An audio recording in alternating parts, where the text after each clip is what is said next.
got some very important people to introduce you. Not that everyone else isn't important, but these people will be the very special teachers of your children. So I'm going to now introduce you to Catherine Hadaway, Maria, thank you Catherine for waving, Maria Blair-Smith and Laura Adcock as well. So we're going to start and we're going to hear from them, and we'll start with Maria. Thank you, Maria. All right, well, hello everyone. It's nice to see you all. I'm currently a prep teacher, job sharing with Catherine, and we're looking forward to working with you and your children next year. And I'm just going to talk about a few things that you can do with your child to help them get ready for school next year. And some of the things that I'm going to talk about are things that are probably already happening in the kinders or even at home, but it's good to reinforce these things, especially over the school holidays before the school starts. So firstly, one of the things that's important is for them to be able to identify their name. So when they come into school, there's a lot of things such as where their bags go, their tubs, a lot of their books. So it's really important that they can identify what is theirs. Another important thing that is very helpful is if they can write their own name. So we're not asking for it to be perfect, but for them to be able to have a go and for us to be able to read that they can write their name. That's really important. A good thing to practice too is once you get the school uniform and you've got their school bag, just practicing having a go at packing and unpacking their school bag. So things that need to go in, such as their lunch boxes and drink bottles, they need to be able to unpack that during the day and then be able to pack it again at the end of the day. Something else that's important is often they'll come to school with new lunch boxes, and these days there are a lot of fancy lunch boxes around with lots of compartments and lots of different ways of being able to open little containers and things like that. So it's important that once you've purchased their lunch boxes and containers and things that you're going to be sending to school, that they understand how it all works, how to open them and how to close it and that sort of thing. And I think that's it. I think Catherine's going to talk about a few other things that are useful to help your child be ready for school. So thank you. Thanks, Maria. Over to Catherine. I'm always telling our little preps to unmute and mute themselves, so there you go. Don't tell anyone that I mucked that up. Some other things to just help develop their independence, moving on from what Maria was saying, was when they've finally got their school uniform, just if you could point out where their name is on the uniform, on their hat, so that if they go to take their jumper off and it gets lost or their hat goes missing, they can take some responsibility for trying to locate it by knowing where to look on their jumper or where to look on their hat to try and locate it. Yeah, so it doesn't get lost or when it does get misplaced. Jumpers are a tricky thing for children to take on and off. You know, we have a few sort of almost stripping off as they try to take that jumper off. So just a little bit of practice. Even the old, you know, pulling the sleeves the right way around when they do take their jumpers off. Just little things like that. I mean, we're there to support them when they can't manage it, but it's just something if you think your child's ready to start practicing. Continuing to encourage them to tidy up after themselves so that when they're in the classroom, that will help them to take responsibility for our shared learning space. So, you know, a few children try and dodge the job, but, you know, we're onto it. So just, yeah, that's the sort of, we want them to take responsibility in the classroom. And this is a special message for the boys who will be joining us. You're learning to use a urinal. We've got in the boys' toilets, there are some toilets where you can sit down, and then also I think about 4 or 5 porcelain little individual urinals. So if they, you know, perhaps a bit of practice with their aim over the holidays will, you know, make things a little easier for them when they head off to school next year. If we had all physically been together, I would have shown a little clip or part of a clip from a speech pathologist who gives a sort of insight into how children go from being able to listen and speak to being able to read and write. And essentially she says that children need to come to the understanding that words are made up of mouthfuls of sounds. And I love that, mouthfuls of sound. So if they can identify that, then that's going to help them on that journey. So things that you can be doing to help them with that is exposing your children to thousands of words before they hit us. And already I'm sure, you know, that's been happening at home, but to up it as well. So just, you know, lots of conversation and speaking to them, and then also lots of reading to them. And that, you know, ups their vocab and, you know, rhyming and all that sort of thing. And that when it comes to sort of beginning the reading and writing process, being able to identify, you know, that language is made up of sounds.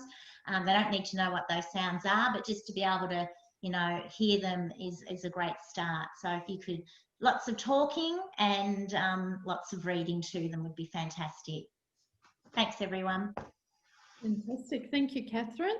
And over to Laura.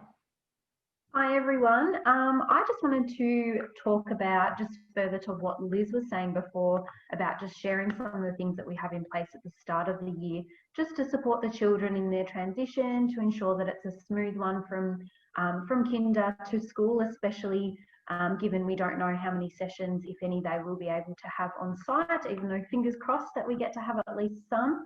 But as Liz said, we start the day with something we call investigations. So stations and different things set up for that developmental play. Lots of different choice, things ranging from craft activities, number and letter activities, things to help build oral language like puppets, things like that. Lots of building, so things like Lego, Play-Doh, drawing, all of those sorts of things. And we change these usually every couple of days. So there's lots of choice for the kids. And it is sort of similar to that kinder environment where they do get to choose what they're wanting to engage in that structured environment and that structured way. And also then that allows us to focus on us as teachers building relationships with the children, but also helping the children build those relationships between themselves, working on things like those collaboration skills, being able to work in pairs, work in groups and things like that. We also have at the start of the year separate playtimes for the preps. So we start out with just the prep children being outside on the yard, so they're not too overwhelmed, especially with those bigger kids. It is funny, once they are out with everyone, it's sometimes like a bubble around the playground, all those older kids wanting to get a look at the preps. So we do start off with that separate playtime so they can be familiarised with the school and with the playground. We have 3 breaks at least instead of the 2, where we actually do go outside and play, give them time to move around. As Liz says, though, we do gauge that on the children. You know, there might be more if needed, but time where we sit down and eat together as a class, even things like we'll go to the toilet as a class, so that, you know, even just establishing that routine. So we all go together to know where they are, that sort of thing. So don't need to worry about, you know, kids not wanting to ask or things like that, because that's something that we do quite frequently. And just that focus on setting up those routines at the start of the year. So what the expectations and routines of school are, listening skills, what we do when it's sitting on the floor time, structuring how our daily prayer looks like, all of those things that just to set up and make those routines familiar for all the children at the start of the year. And I think, you know, we're confident that these things are, you know, we've got them in place to help them have a really smooth transition. So yeah, we're really looking forward to getting to actually hopefully see all of these children's faces in person soon, but even over a screen. The next couple of weeks, we're excited to meet them. So we also have put together a video that Jenny's going to show in a minute, just photos, especially for those first time parents, just so you can get a look at some of the things that we do during the year. So there's some special days we've got photos of, like Book Week and Italian Day and things like that. This is from the last couple of years, so I already can see a few of you that might recognise your older children in some of these photos as well. But yeah, so thank you. Fantastic. Thank you, Laura. And I'll share that video now.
Thank you to Catherine, Maria and Laura for informing us a little bit further about how you enable the children to settle into school and really feel at home. And I know that although our current preps haven't had a lot of time in the classroom, I know even when they came back from our first lockdown and parents had to stay out in the street, the children were so confident and so keen to be walking back in, and I'm sure that's going to happen again on Monday. We've also prepared a Prep 21 email group as well, so hopefully everyone will be getting their emails.